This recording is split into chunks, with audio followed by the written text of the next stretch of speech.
2018년 하반기 몰려오는 입주 불량 이외에도요, 또 주목해야 될 이슈들이 또 많이 있습니다. 지난 시간에 미리 좀 말씀드린 대로 이 토지 공개념에 대해서 좀 저희가 좀 이야기를 하고 넘어가야 되지 않을까 싶대. 장 전문가님 그때 제가 헌법에 대해서 좀 약간 여쭤봤었는데 이번 주로 넘기셨어요. 네, 준비가 좀 잘 안 되셨다고. 아니, 법대생 앞에서 제가 헌법을 놀아겠습니까? 아, 전 뭐 네. 전공이 뭐 헌법 쪽은 아니고. 예. 어쨌든 잘 모르고 어떻습니까? 토지 공개념에서 헌법 이제 개정이 들어간다는 얘기가 있는데 자, 구체적으로 좀 이야기를 나눠볼게요. 문재인 대통령 개헌안에 토지 공개념이 이게 과연 어떻게 들어가는 겁니까? 좀 자세히 좀 얘기해 주세요. 네.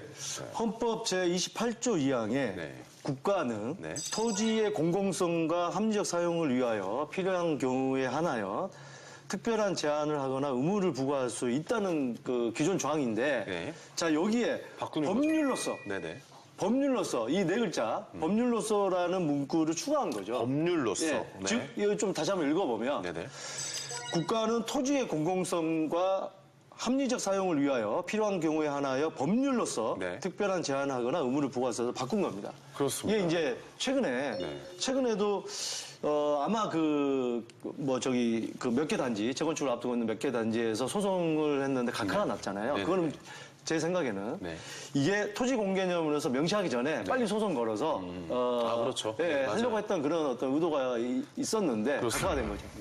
자, 이런 부분을 그래서 없애기 위해서 이제 헌법에 정확하게 다시 한번 명시를. 그러니까 법률로서 다툼이 너무 많다. 뭐 이렇게 해서 아예 그냥 법률로서라는 말을 명시를 해서 나라에서 약간 좀 규정하게끔 만든다. 뭐 이런 내용이 되는데 이를 두고 야당에서 지금 사회주의 체제로 돌아가는 것이냐, 사회주의 체제로 가는 것이냐면서 강하게 비판을 했습니다. 자, 근데 여기서 어려운 점은요, 이것이 경제적 불평등을 감소시키는 이 도깨비 방망이가 될 수가 있을까요? 라는 좀 의문점을 갖게 되는 부분인데 어떻습니까? 이 토지 공개념 제도 같은 경우는 이걸 뭐 해소할 수 있는 도끼 방망이가 될 수 없다는 입장이죠, 저는. 왜 그러냐면은 부동산 가격 상승이 어떻게 보면 정부에서는 이 지가가 상승하니까 이게 뭐 다 연결고리다 이렇게 생각할 수는 있지만 부동산 가격이 상승한 거는 제가 봤을 때는 새집 선호도라든가 그리고 두 번째는 넘치는 유동성, 금리가 낮았잖아요. 유동성이 많았고 또 세 번째는 공급 부족도 이런 여러 가지 것들이 복합적으로 작용을 한 거지. 단지 그것만은 아니다. 그렇죠. 그걸 이게 복합적으로 작용해서 가격이 상승하는 걸 보는 걸로 맞는 거지. 뭐 이게 뭐 토지가 가격이 상승해서 모든 게 연결됐다 이렇게 볼 수는 없는 거예요. 그래서 물론 공공성도 중요하긴 하지만 저는 사유의 재산권도 충분히 중요하다고 보는 게 맞다고 보는 거죠. 그래서 이 공개념 자체가 도깨비 방망이가 될 수는 없을 것 같아요. 알겠습니다. 장 전문가님 어떻게 생각하십니까? 사실 뭐 중국 같은 경우 건물에 대한, 그러니까 주택에 대한 그 소유권이 있고 토지에 대한 소유권은 없어요. 사용권은 있어요. 사용할 수 있는 거나 그게 뭐 주거용지가 뭐 50년, 뭐 상업용지가 70년 뭐 이런 식인데 최근에 몇 년 전에 사용권을 사고 팔 수가 있어요. 서로 개인끼리. 자, 사용권을 사고 팔 수 있다는 것은 즉 소유권을 사실상 인정해 주는 거거든요. 자, 그런 점에서 볼 때 중국이라는 사회주의 국가도 지금 자본주의 어떤 그 국가 체제로 돌아가고 있는 이 부동산 시장에 오히려 이게 반대로 우리 지금 역행을 하고 있는 게 아니야. 저는 뭐 그런 경우도 보고요. 제가 그 팔라우를 몇 년 전에 갔는데 팔라우 아세요? 팔라우 알죠. 거기서 이제 한인분을 만났는데 거기 레저 사업을 하신 분인데 거기는 추장 7명이서 이게 만장일치해가지고 이 개발권을 줍니다. 이게 예전에는 없었다가 점점 거기도 좀 사회주의 국가는 아니지만 완전 원시 국가라고 해야 되나요? 약간 근데 추장 7명 저는 깜짝 놀랐어요. 진짜 저분이 추장이야 저보 그 소개를 시켜주는데 물론 대화는 안 됐죠. 언어가 안 돼서. 근데 그분이 이게 뭐냐면 모든 나라가 이제는 그 어느 정도 사용할 수 있게 하고 점점 규제가 완화되는데 우리는 좀 반대로 가는 게 아닌가. 그리고 지금 시점에서 또 그 현실적으로 볼 때 지금 어느 정도 가격이 다시 하락하는 그런 어떤 좀 추세로 접어들고 있는데 여기서 다시 보유세까지 지금 그 도입을 한다는 것은 제가 볼 때 좀 시점으로 볼 때 이런 표현이 적절할지 모르겠어요. 초겨울이 되었는데 에어컨을 켜는 겨. 사투리 쓴 거예요? 에어컨을 켜는 겨 이렇게 하신 거예요? 뭐라고 바로 왜 이래? 본인이 하나 에어컨을 켜는 겨라고 얘기하신 거냐고. 본인이 하나 팬이니까. 그래서 충청도처럼 에어컨을 켜는 격이라고 말씀하신 겁니까? 에어컨을 켜는 격이다. 한겨울에. 그러니까 과유불급이다. 좀 지나치다. 뭐 이렇게 말씀을 하시는 거겠죠. 알겠습니다. 좋은 단어가 있었네. 과유불급. 알겠습니다. 자, 이렇게 헌법의 토지 공개념을 강화하는 것은 사실 이 보유세 등 부동산 규제에 밀접한 연관이 있다고 또 봐야겠죠. 자, 일단 국회 개헌안에 이 토지 공개념 강화 내용이 포함되어 있는 보유세 인상에 좀 힘이 실린다. 뭐 이렇게 받아들여도 될 것 같습니다. 어떻습니까? 일단 이제 국회 개헌안에 이제 관련 내용이 이제 빠지다고 하더라도 네. 대통령 개헌안을 통해서 이제 공개념 문제를 이제 공론화한 만큼 이제 네. 보유세 인상에 충분한 이제 동력이 좀 됐다고 볼 수가 있는 거죠. 이거는 네네. 그래서 대통령 개헌안을 통해서 토지 공개념이 이 공론화된 거, 그러니까 그러니까 이 얘기 자체 공론화된 것 자체만으로도 큰 의미를 지닌 거예요, 사실. 그래서 일부 전문가들은 이제 공개념이 결국 이제 재건축 초과이익 환수제라든가 종합부동산세 등 이 보유세 있잖아요.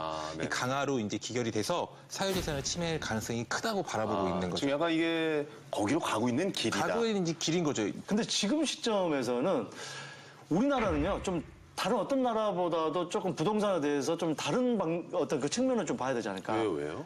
자, 어떤 우리나라의 그 평균이 보면 네. 자산의 70%가 부동산에 치중이 돼 있잖아요. 부동산이 굉장히 좀 관심이 많은 네, 그러니까 뭐 나라이거죠, 미국이라든지 우리나라. 이런 어떤 OECD 국가, 우리나라 선진국의 자산은 나라들도 보통 30% 40%인데 네. 너무 그러니까 치중이 돼 있는 상황에서 한 번에 죽여버리면 이게 나중에 또 어떤 문제로 또 악영향을 미칠지 또 건설 부동산에 그 종사하는 가족들까지 하면 또 거기에 어떤 내수 경기 시장 네. 굉장히 큰 영향을 저는 미칠 수 있다고 보거든요. 네네. 물론 이제 내수 정부에서는 경기 침체가 올 수도 있다. 이 내수 네. 경기 침체를 뭐 설비 투자라든지 이런 쪽으로 해서 뭐 투자를 하겠다고 하는데 네. 제가 볼 때는 좀 쉽지 않을 것 같아요. 그래서 좀 그런 어떤 좀 부작용이 있지는 않을까. 그러니까 너무 규제가 많고 너무 세금을 많이 걷는다 현재. 지금 그래서 약간 부동산 시장이 전체적으로 좀 많이 흔들릴 수가 있다. 근데 정부의 규제는 보유세에 올려서 이제 장 전문가님께서 얘기하신 대로 뭐 집을 팔고 그걸 다시 무주택자가 사고 뭐 이런 주거 안정권에 초점을 두고 있는 건데 네. 이제 너무 정부가 지금 너무 이제 규제만 하고 있는 것 같아요. 네. 그러니까 채찍질만 하고 있는 거죠. 너무 대책은 크게 나온 게 없이. 그러니까 뭐 대책은 없이 이게 보통 보면 우리 정책이라는 게 뭐 어떻게 보면 당근도 주고 채찍도 주고 이제 같이 해야 되는데 당근은 본 적이 없는 것 같네요. 어떻게 그렇죠. 그러니까 보면은. 채찍질만 하고 있는 거예요, 지금. 제가 약간 어떻게 세금만 팔아라, 좀 등록해라, 예. 세금 내라 이렇게 예. 채찍질만 하고 있으니까 네네. 결국은 이게 같이 써야지 좋은 정책이 만들어질 수가 있는데 채찍질만 하다 보니까 당장에는 이런 고가주택이나 다주택자들이 많은 이 강남권이나 이런 데 좀 안정이 될 수는 있겠지만 네네. 저는 당근 정책이 없다라고 하면 결국은 나중에 결국은 이 나쁜 영향으로 가격 상승 또 결국은 부메랑으로 돌아올 거라는 거예요. 저는 규제가 나쁘다라는 게 아니고요. 네. 이 공급 정책이 반드시 필요하다는 거예요. 그러니까 이렇게 적절하게 섞여서 더 좋은 정책을 만들어내야 되는 게 정부의 역할이라고 생각합니다. 알겠습니다. 장면은 하나 있죠. 뭐예요? 주택임대사업자 등록을 하면 네. 어, 세금. 장기 등록을 하면 8년에서 이제 10년을 등록하면 그만큼 네네. 장기보유 특별공제에 대한 혜택을 주겠다는 70% 8년은 뭐 10년은 뭐 100% 감면 뭐 그건데 결국에는 주택임대사업자를 내서 소득에 대해서 투명하게 그 나중에 소득세도 내고 관리를 하겠다. 이제는 네. 이제 주택임대사업자를 준공공이라는 것은 장기라는 것은 정부에서 할 수 없는 공공임대주택을 많이 공급을 민간이 해주게 만드는 역할이거든요. 그래서 네네네. 그거 이제 유도를 하는 거죠, 사실은. 근데 사실상 개인이 볼 때 그는 좀 당근이라고 보기에는 좀 그거는 쉽지는 약간 않죠. 당근이긴 채찍이죠. 당근인데 네. 약간 좀 되게 조그만 그 왜 도시락 반찬으로 나오는 당근 왜 쪼개놓은 거 있잖아요. 약간 닭도리탕에 있는 당근 같은 느낌이에요. 사실 그렇게 뭐 크게 와닿질 않아요. 밑에 예. 계란 후라이 하나 깔아줘야 되는데. 아니 그게 당근 하나 아니라 가지고. 닭도리탕에서 당근 잘 안 먹잖아요. 그런 당근은 감자나 뭐 닭부터 먹지 사실. 저는 당근 주스는 좋아해요. 많이 드시고 예. 제가 얘기를 괜히 했네요. 당근 얘기를 괜히 해가지고 지금 여기까지 이게 할 줄 몰랐네. 아니 오랜만에 우리 저기 멘트 실명제 한번 가죠. 보유세 언제 시행될 거라고 예상하세요, 엄 전문가님? 뭐 언제 시행된다기보다 아무래도 이게 시기가 좀 약간 좀 민감하잖아요. 아니 지금. 하반기에 일단 논의가 되면서 아마 하반기, 근데 예. 너무 미뤄지지는 않을 것 같아요. 아, 미뤄지진 않을 이게 것이다. 지금 정부의 색깔을 놓는 상으로는 네네. 이게 너무 뭐 뒤에서 뭐 내년, 내후년 뭐 이렇게 그러니까 물론 이제 올린다고 하더라도 네. 이제 기간 그런 것들은 이제 뭐 차츰차츰 해 나가겠지만 네. 그 공론화되는 자체가 굉장히 늦어질 것 같지는 않아요. 아, 올해 하반기 안에는 시행이 된다. 시행이 된다기보다 이제 어떻게 뭐 개편을 하겠다 뭐 이런 게 발표가 있을 윤곽이 것이다. 드러날 것이 윤곽이 드러날 윤곽이 것이다. 드러나지 않을까 저는 네. 올 하반기로 말씀하셨고요. 장 전문가님 어떠세요? 코스모스 피는 네네네. 가을쯤에. 네. 가을쯤 예상하시고 가을쯤에. 엄전문관님 겨울쯤 예상하시고. 저는 하반기. 하반기? 싸잡는군요. 예. 하반기. 3, 4분기 정도? 예. 이게 여기가 더 확률이 높네. 예. 저는 뭐 올해 안에 될 것으로. 자, 이렇게 보유세로 인해서 부동산 시장이 일시적인 가격 하락으로 끝날지, 자, 장기 침체로 이어질지 앞으로 정부의 선택에 달려있는 것 같습니다. 보유세 얘기는요, 저희가 꾸준히 다루고 있는 사안인 만큼 상황을 지켜보면서 다시 한번 이야기 나눠보도록 하겠습니다.